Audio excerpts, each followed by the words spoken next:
नमस्कार।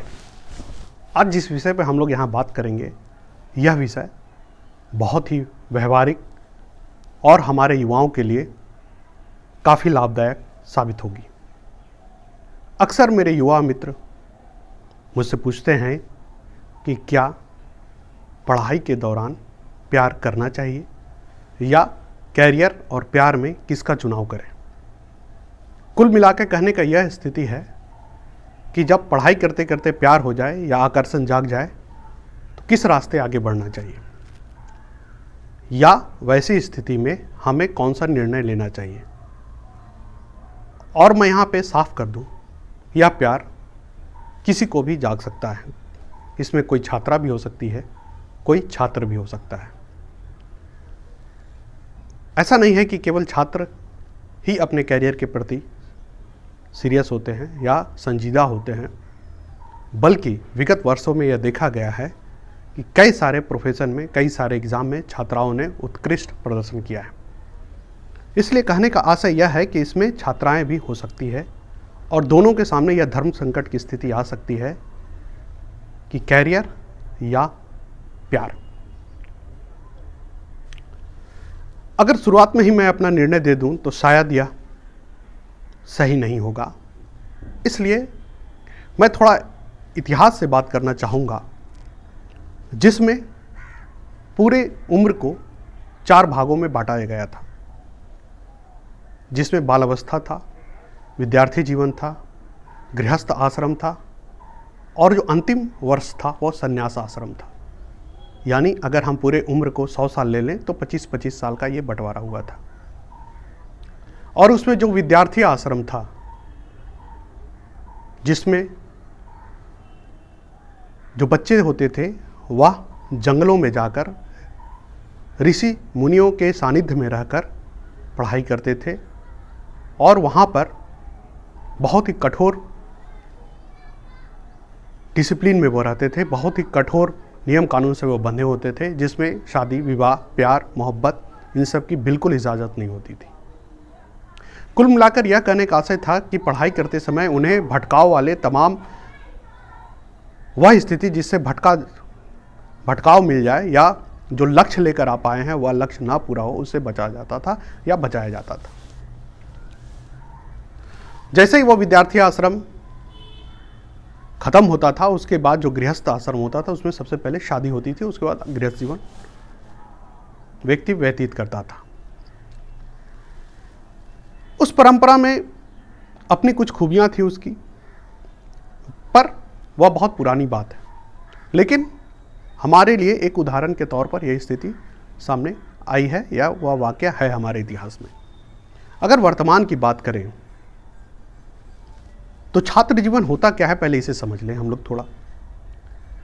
छात्र जीवन में जो छात्र होता है, इसमें छात्राएं भी आती हैं। छात्र छात्राएं जो भी हैं वह किसी दूसरे के, वह कह ले उपकार या पैसे, जिसमें गार्जियन भी हो सकते हैं, माता पिता भी हो सकता है, कोई संस्था हो सकती है या फिर कोई व्यक्ति हो सकता है, उसके दिए गए जो दान है उससे रहकर पठन पाठन करता है या उस पर निर्भर होकर अपनी तैयारी करता है। वह एक साथ अपनी अपेक्षाओं को जीता है, अपने परिवार की अपेक्षाओं को जीता है, अपने समाज की अपेक्षाओं को जीता है। यानी कि कुल मिलाकर उसके कंधे पे काफ़ी दायित्व होता है, अर्थ उपार्जन का भी भविष्य में और एक प्रदर्शन का भी। तो कुल मिला के देखें तो जो विद्यार्थी होता है उसके पास समय और संसाधन दोनों की कमी होती है। संसाधन उसे कहीं और से मिलता है, समय उसका अपना होता है और वो संसाधन उसे सीमित समय तक ही मिलेगी, यह भी उसे पता होता है। कोई भी गार्जियन या कोई भी संस्था ताउम्र किसी भी बच्चे को तैयारी के लिए पैसा नहीं दे सकता और ना ही कई सारे हमारे रोजी रोजगार हैं उनके लिए उम्र सीमा ताउम्र है। तो एक सीमित समय के लिए आपको संसाधन मिलता है और जो विद्यार्थी होते हैं वह उस संसाधन पे रहकर सीमित समय के अंदर परिणाम देने की पूरी कोशिश करते हैं। तो एक तरह से देखा जाए तो यह हालात ऐसा है कि हम खुद किसी के गोद में हैं किसी से उपकृत होकर, किसी के परिस्थितियों के अनुरूप हम खुद मोहताज हैं, किसी के अपेक्षाओं को हम खुद जी रहे हैं, ऐसे में हम किसी और के अपेक्षाओं पे कैसे खरा उतर सकते हैं? प्यार साधारण चीज़ नहीं है, प्यार बहुत ही उच्चतम मूल्य का चीज़ है। प्यार त्याग खोजता है, समय और संसाधन की त्याग। प्यार हमेशा उन चीज़ों की मांग करता है जो कि जिसको त्याग करके आप कैरियर में आगे बढ़ते हैं, यानी सुख, सुविधा, इंद्रियों की तुष्टि, या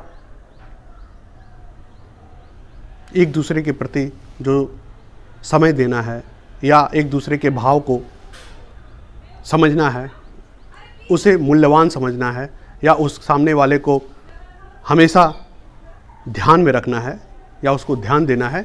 इन तमाम चीज़ों को त्याग कर ही तो हम कैरियर की तैयारी करते हैं। हम घर इसलिए छोड़ते हैं ताकि जो घर के दायित्व हैं उससे बच सके। जो घर में और ज़्यादा भावनाओं का होता है, माँ का भावना, पिता का भावना, या और किसी के भावना, उससे अलग होकर हम तैयारी करते हैं ताकि हम सीधे सीधे अपने कैरियर की ओर बढ़ सकें। और ऐसे में अगर हम अपनी भावनाओं को कहीं और लगा लेंगे तो हो सकता है कि हमारा कैरियर जिस समय सीमा में, जिस संसाधन में हमने सोच रखा था, वह उससे भटक जाए, या तय समय में, तय संसाधन में हम अपने कैरियर तक ना पहुंच पाएं। जिसका सीधा सीधा है कि पूरे उम्र के लिए आप एक ऐसा अवसर छोड़ देते हैं या खो देते हैं जो फिर दोबारा आपको कभी नहीं मिलता, या फिर पछताने के अलावा आपके पास कोई रास्ता नहीं होता है, या आप समझौता करते हैं। आप जिस ऊंचाई पे जा सकते थे अपने कैरियर में, उस ऊंचाई तक आप नहीं पहुंच पाते, या जिस तय सीमा के भीतर आप सफल होने का दावा करते थे या सोचते थे, वह भी नहीं कर पाते। तो मैं ये नहीं कहूँगा इसमें कि ऐसी स्थिति में मैं केवल स्थितियों को रख रहा हूँ। निर्णय आपको लेना है, और ये निर्णय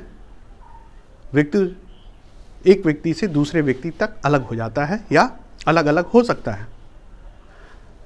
प्यार ना करने का मतलब ऐसा कतई नहीं है कि किसी भी छात्र या छात्रा, अगर छात्रा है तो छात्र, अगर छात्र है तो छात्रा से बात ही ना करे, या उससे दोस्ती ना करे, या उससे अपनी फीलिंग शेयर ना करे। लेकिन कोई भी जो कहते हैं कमिटमेंट, वह वर्तमान में ना होकर भविष्य के प्रति हो, या वैसे समय में हो जब आपका समय आ गया, आप जो आपको करना था आपने कर लिया, अब आपके पास पैसा है, संसाधन है, आपके पास खाली समय है कि आप समय दे सकते हैं। वरना ना आप सही से प्यार कर पाएंगे और ना ही सही से कैरियर पर ध्यान देंगे। कभी भी बीच मझधार का नाविक दो डिसीजन में नहीं फंसता है कि इस किनारे जाएं या उस किनारे, वरना वो डूब जाएगा। उसे निर्णय लेना पड़ता है, या तो इस किनारे या तो उस किनारे। उसी तरह से ये कैरियर भी है। कैरियर में आप मझधार में नहीं फंस सकते, कैरियर के बाद ही वह हो सकता है। इसलिए अपने युवा मित्रों को मैं यह सलाह दूंगा कि अपना भाव, अपनी ऊर्जा, अपना समय, अपना संसाधन अगर कैरियर में लगा रहे हैं तो संयम भी रखिए। दोस्ती करना, मिलना जुलना, बातचीत करना कहीं से भी कोई गलत नहीं है, लेकिन सीमा आपको तय करना है, किस सीमा तक और कब तक, दोनों है। सीमा हटाने के लिए कब तक, 1 साल बाद, 2 साल बाद, 6 महीने बाद। इस तरह से अगर आप तैयारी करेंगे तो आप अपने लक्ष्य के प्रति समर्पित भी होंगे, केंद्रित भी होंगे, और तय सीमा और तय संसाधन के बीच आप अपने मुकाम तक भी पहुंचेंगे। उसके बाद यह समाज, यह देश और आपके कोई बहुमूल्य दोस्त है, वह भी आपकी कदर ज़्यादा करेगा। भटकाव के रास्ते हमेशा कैरियर में आते हैं, बचना सिर्फ आपको ही है।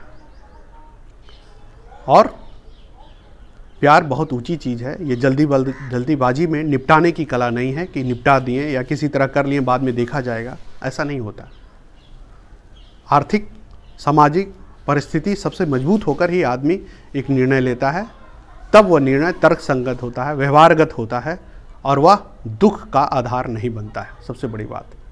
और आप उस पर गर्व से कह पाते हैं कि आपने कोई अच्छा निर्णय लिया या आपने किसी के प्रति जो बातें बोली थी, जो कमिटमेंट किया था, उसे निभाया। इसलिए जब कैरियर में बढ़ रहे हो तो एक दिशा में ही बढ़ना अच्छा है।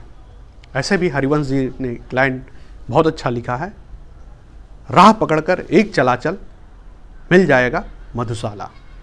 यानी एकला चलो, लक्ष्य पर ध्यान रखिए, आगे बढ़िए, लक्ष्य मिल जाएगा, फिर सब कुछ मिलेगा आपको। तो इन सब बातों के साथ ही फिर मिलेंगे अगले किसी इसी तरह से महत्वपूर्ण विषय के साथ। धन्यवाद।